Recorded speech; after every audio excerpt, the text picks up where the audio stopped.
Mimi naomba niwaambie kitu kimoja.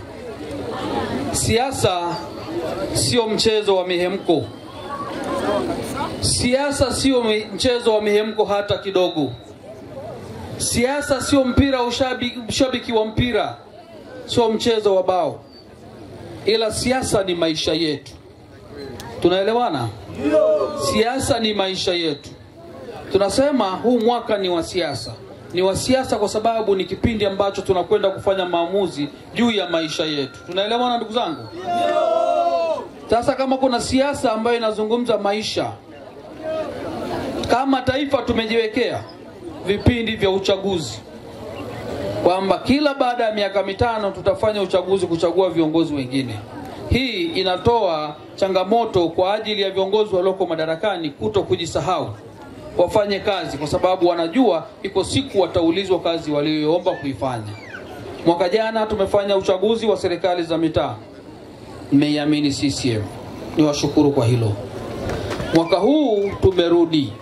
Kwa kifupi, kampeni manager wetu amezungumza mambo yaliyofanyika ndani, tena kwa takwimu. Mumpongeze sana.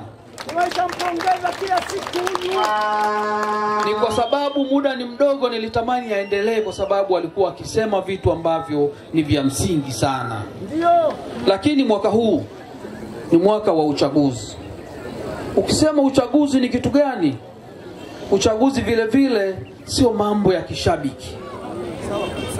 Uchaguzi sio mambo ya kishabiki. Uchaguzi ni nafasi ama ni mchakato rasmi wa kidemokrasia unaompa mwananchi kwenda haki yake ya kwenda kuweka mamlaka. Mzee wangu Maulid Kambuga ametuambia hapa na ametusomea mstari wa dini wa Biblia kwamba mamlaka inawekwa na Mungu lakini itaidhinishwa na wanadamu. Mwaka huu tarehe 29 tunakwenda kuidhinisha mamlaka ambayo Mwenyezi Mungu ametupatia. Amina. Sasa tukifanya mchezo, tukaenda kishabiki, tukaenda kimihemko, tutakwenda kuweka vitu ambavyo havina tija na maisha yetu. Ndugu zangu, kwa kuwa CCM ilijua huu mwaka ni wa uchaguzi, na katiba ya Jamhuri inasema ili mtu aweze kuchaguliwa ni lazima atokane na chama cha siasa. Ilitoa tangazo na nafasi ya vyama vya siasa kuendesha michakato, kuhakikisha kwamba wanachama wao wenye uwezo wajitokeze kuomba nafasi mbalimbali, ikiwepo nafasi ya udiwani, nafasi ya ubunge na nafasi ya urais.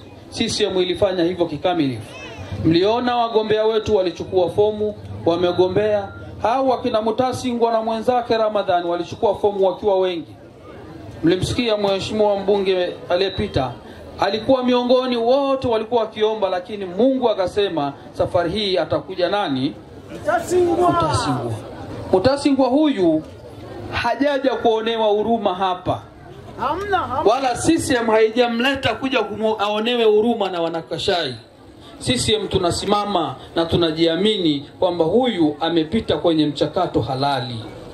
Amepekuliwa.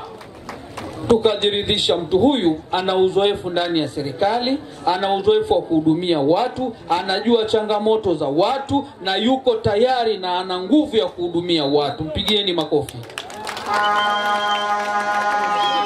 Sio chini ya vikao 10 na vimekaa vikimjadili huyu mtu.